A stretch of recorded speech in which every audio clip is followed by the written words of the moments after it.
Kumusta kaibigan? Halina at tayo ay maglakbay na puno ng kaalaman at aral.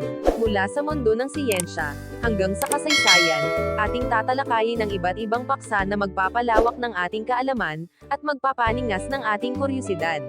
Kaya kung handa na kayong matuto, mag-relax at mag-enjoy lamang tayo. Tara, at atin ang simulan.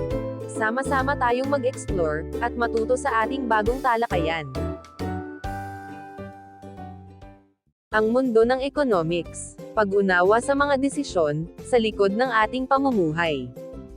Sa araw-araw, tayo ay gumagawa ng mga desisyon, mula sa simpleng pagpili ng kakainin, hanggang sa mas malalaking desisyon, tulad ng pagbili ng bahay o pagpili ng karera. Madalas, hindi natin namamalayan, ngunit ang mga desisyong ito ay nakaugat sa isang malalim at malawak na larangan, na tinatawag nating economics. Ano nga ba ang economics? Ito ay higit pa sa pag-uusap tungkol sa pera, presyo, at negosyo.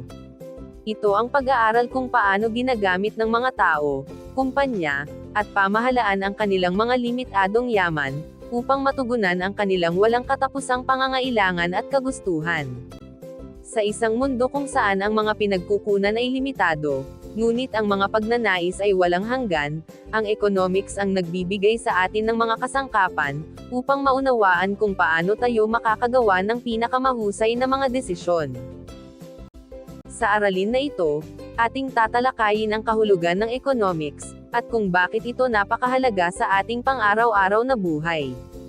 Alamin natin kung paano ang mga prinsipyo ng economics ay nakakaimpluwensya sa ating mga personal na desisyon, sa pag-unlad ng ating pamayanan, at maging sa kalagayan ng buong mundo. Halina at tuklasin natin ang kamangha-manghang mundo ng economics. Ang kahulugan ng economics, pamamahala sa limitadong yaman. Sa ating pang-araw-araw na pamumuhay, hindi natin maiiwasang humarap sa mga desisyon, tungkol sa kung paano natin gagamitin ang ating mga yaman, maging ito man ay pera, oras, o lakas. Dito pumapasok ang larangan ng economics. Ngunit, ano ba talaga ang economics, at bakit ito mahalaga sa ating lahat? Ano ang economics? Ang salitang economics ay nagmula sa sinaunang salitang Griego na oikonomia, na binubuo ng oikos o bahay, at nomos o pamamahala. Sa literal na kahulugan, ito ay tumutukoy sa pamamahala ng sambahayan. Kung iisipin natin, ang bawat tahanan ay kailangang mamahala ng kanilang budget, oras, at iba pang resources, upang matugunan ang pangangailangan ng bawat miyembro ng pamilya. Ang prinsipyong ito ay pinalaki lamang, upang masakop ang mas malalaking unit tulad ng mga komunidad, bansa, at maging ang buong mundo. Sa pinakasimpleng paliwanag, ang economics ay ang pag-aaral kung paano ginagamit ng mga tao ang kanilang limitadong pinagkukunang yaman, upang matugunan ang kanilang walang hanggang pangangailangan at kagustuhan. Ang ideya ay simple, limitado ang ating mga pinagkukunan, ngunit ang ating mga pagnanais ay tila walang katapusan. Dahil dito, kailangan nating gumawa ng mga pagpili, kung paano natin pinakamahusay na magagamit ang ating mga yaman. Bakit mahalaga ang economics? Gabay sa matalinong pagdedesisyon at pag-unlad. Madalas nating marinig ang salitang economics, ngunit ano nga ba ang tunay na halaga nito, sa ating pang-araw-araw na buhay? Higit pa sa mga numero at teorya, ang economics ay nagbibigay sa atin ng mga mahahalagang kasangkapan, upang magabayan tayo sa mas matalinong pagdedesisyon, magamit ng wasto ang ating mga yaman, at makatulong sa pag-unlad ng ating pamilya, komunidad, at maging ng buong bansa. Ang pag-unawa sa mga konsepto ng economics, ay hindi lamang para sa mga ekonomista, o mga nasa larangan ng negosyo. Narito ang ilang mga pangunahing dahilan, kung bakit napakahalaga ng pag-aaral at pag-unawa sa economics. Pag-unawa sa mga personal na desisyon. Tinutulungan tayo ng economics, na maunawaan ang mga dahilan sa likod ng ating mga sariling pagpili. Bakit tayo bumibili ng isang produkto kaysa sa iba? Bakit tayo nag-iipon? O bakit tayo pumipili ng isang partikular na trabaho? Pag-unawa sa mga kaganapan sa lipunan. Ang mga balita tungkol sa pagtaas ng presyo ng bilihin, kawalan ng trabaho, o paglago ng ekonomiya, ay mas nagiging malinaw, kapag nauunawaan natin ang mga prinsipyong pang-ekonomiya. Paggawa ng matalinong pagpapasya. Sa pamamagitan ng kaalaman sa economics, mas nagiging handa tayong gumawa ng matalinong desisyon, bilang mga consumer, mamumuhunan, at mamamayan. Pag-unawa sa pandaigdigang ugnayan. Ang economics ay nagbibigay liwanag sa kung paano nagkakaugnay ang mga ekonomiya ng iba't ibang bansa, at kung paano ito nakakaapekto sa ating lahat. Mga pundasyon ng economics. Pag-unawa sa kakapusan, pangangailangan, at higit pa. Upang lubos na maunawaan ang mundo ng economics, mahalagang kilalanin natin ang mga pangunahing konsepto na nagiging batayan ng lahat ng desisyon at transaksyon. Ang mga konseptong ito ang nagpapaliwanag kung bakit tayo gumagawa ng mga pagpili, at kung paano natin pinamamahalaan ang ating mga limitadong yaman. Kakapusan, o scarcity. Ito ang pinakapangunahing konsepto ng economics. Ang kakapusan ay tumutukoy sa limitadong dami ng pinagkukunang yaman, kumpara sa walang hanggang pangangailangan at kagustuhan ng tao. Dahil limitado ang mga resources tulad ng lupa, paggawa, kapital, at entrepreneurship, hindi natin kayang matugunan ang lahat ng ating nais. Ang kakapusan ang nagtutulak sa atin na gumawa ng mga pagpili. Pangangailangan o needs, at kagustuhan o wants. Bilang tugon sa kakapusan, kailangan nating paghiwalayin ang ating mga pangangailangan, mula sa ating mga kagustuhan. Pangangailangan. Ito ang mga bagay na esensyal para sa ating pag-iral, at pagpapanatili ng buhay. Kasama rito ang pagkain, tubig, damit, at tirahan. Kagustuhan.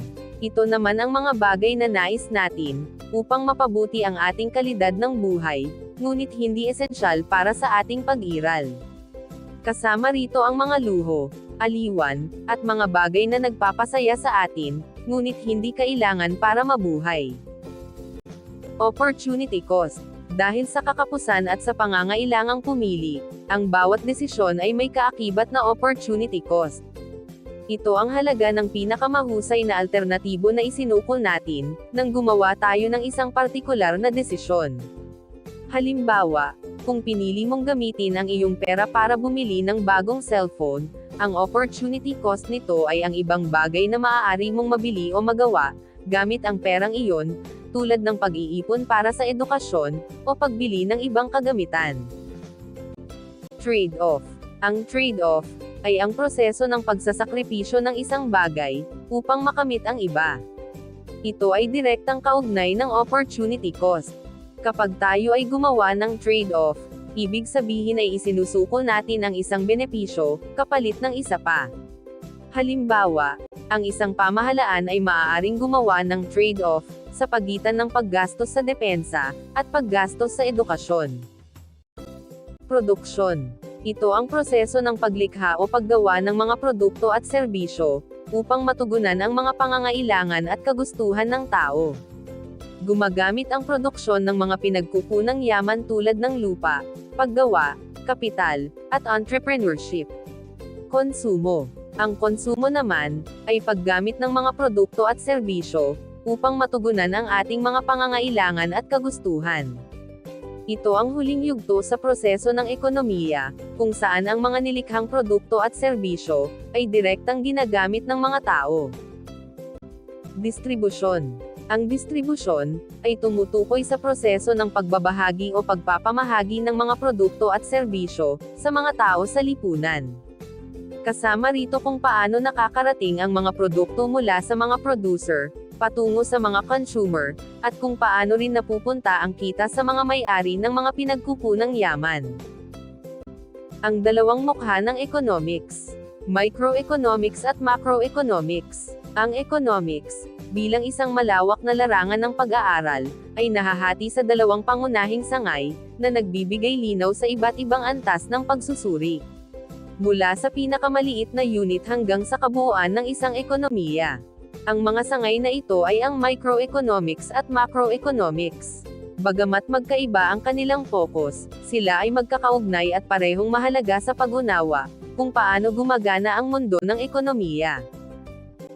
Microeconomics, ang pagsusuri sa maliliit na unit.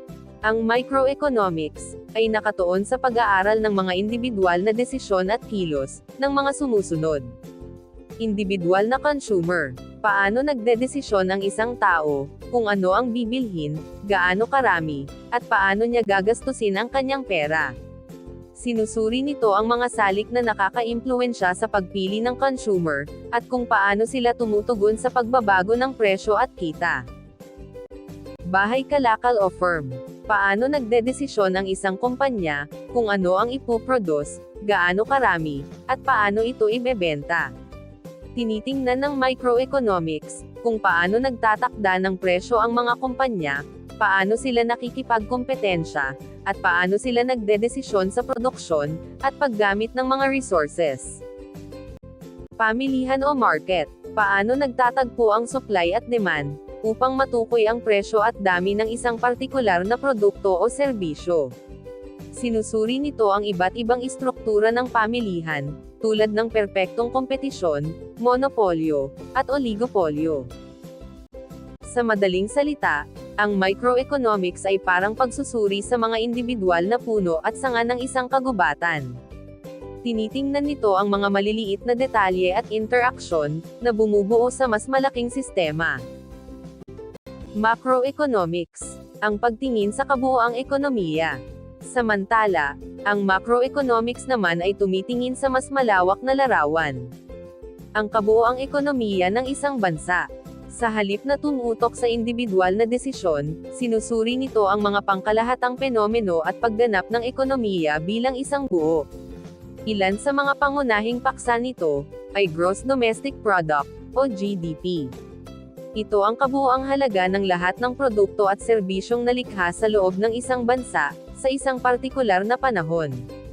Sinusuri ng macroeconomics kung paano lumalago o bumabagal ang GDP, at ano ang mga salik na nakakaapekto dito.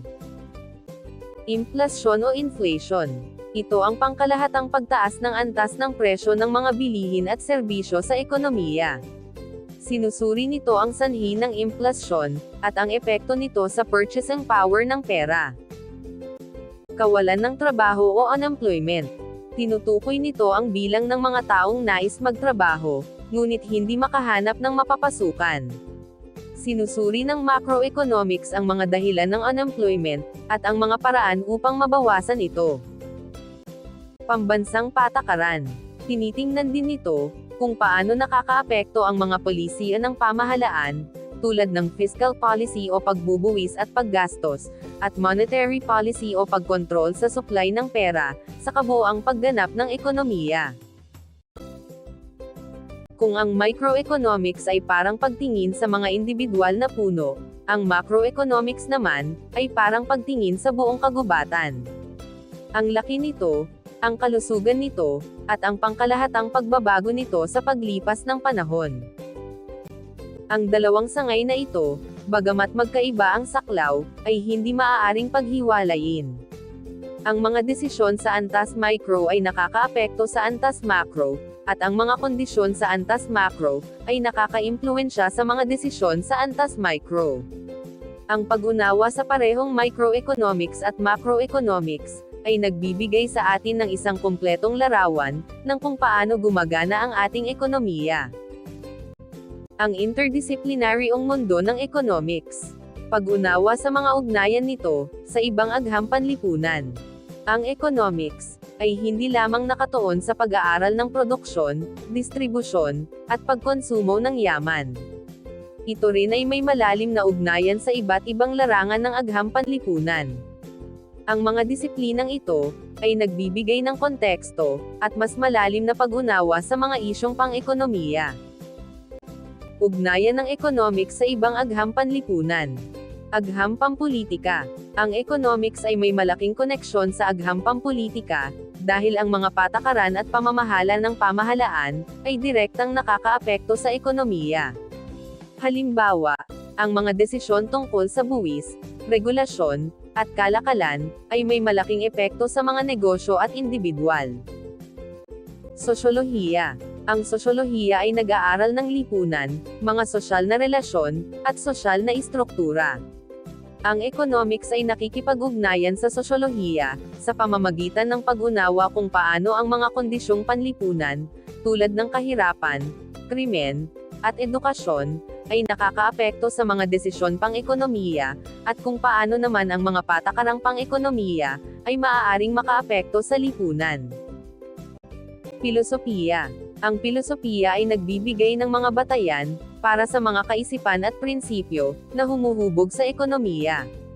Ang mga katanungan tungkol sa hustisya, moralidad, at pagpapahalaga, ay mahalaga sa pagbuo ng mga patakaran pang-ekonomiya, na naglalayong mapabuti ang kapakanan ng lahat. Psikolohiya. Ang psikolohiya ay nag-aaral ng pag-iisip, damdamin, at pag-uugali ng mga individual. Sa economics, ang psikolohiya ay mahalaga sa pag-unawa, kung paano ang mga tao ay nagdedesisyon, kung paano sila tumutugon sa mga insentibo, at kung paano ang kanilang mga bias at heuristics, ay nakakaapekto sa kanilang mga pagpili. Heograpiya.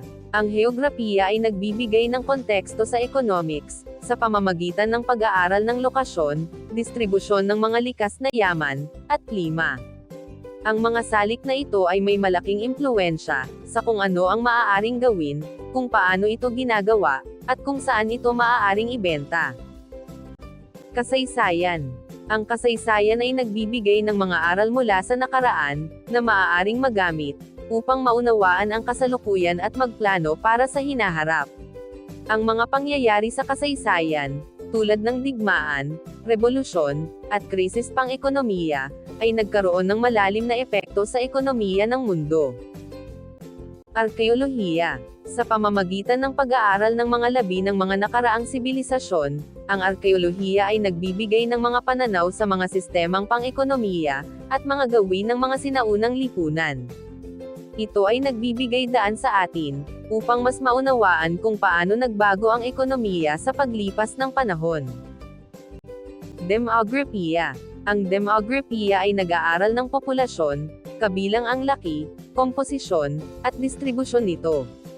Ang mga trend ng populasyon, tulad ng paglaki ng populasyon, pagtanda ng populasyon, at migrasyon, ay may malaking epekto sa ekonomiya. Paglalakbay patungo sa mas matalinong pag-unawa. Ang patuloy na halaga ng economics. Sa pagtatapos ng ating paglalakbay sa mundo ng economics, ating natunghayan na ito ay hindi lamang isang larangan ng pag-aaral, tungkol sa pera o negosyo. Ito ang salamin ng ating pang-araw-araw na pamumuhay, ang mga desisyong ating ginagawa, ang mga yaman na ating pinamamahalaan, at ang mga ugnayang humuhubog sa ating lipunan. Mula sa simpleng pagpili ng ating kakainin, hanggang sa masalimuot na mga patakarang pang-ekonomiya ng bansa, ang economics ang nagbibigay sa atin ng balangkas, upang maunawaan ang mga ito. Natutunan natin, na ang kakapusan ang nagtutulak sa atin na pumili, at ang bawat pagpili ay may kaakibat na opportunity cost. Naunawaan natin ang pagkakaiba ng pangangailangan at kagustuhan, at kung paano ang mga ito ay humuhubog sa ating pagnanais. Nakita rin natin ang dalawang pangunahing sangay nito. Ang microeconomics na sumusuri sa individual na desisyon, at ang macroeconomics na tumitingin sa kabuoang ekonomiya, at kung paano sila nagkakaugnay. Higit pa rito, napagtanto natin ang malalim na ugnayan ng economics sa iba pang agham panlipunan, na nagbibigay ng mas malawak at kumpletong pag-unawa sa mga isyong ating kinakaharap. Ang kahalagahan ng economics ay hindi lamang nagpapatalas sa ating kakayahang gumawa ng matalinong desisyon, para sa ating sarili at sa ating pamilya, kundi nagbibigay din ito sa atin ng kapangyarihang makilahok ng mas makabuluhan, sa pagpapaunlad ng ating komunidad at bansa.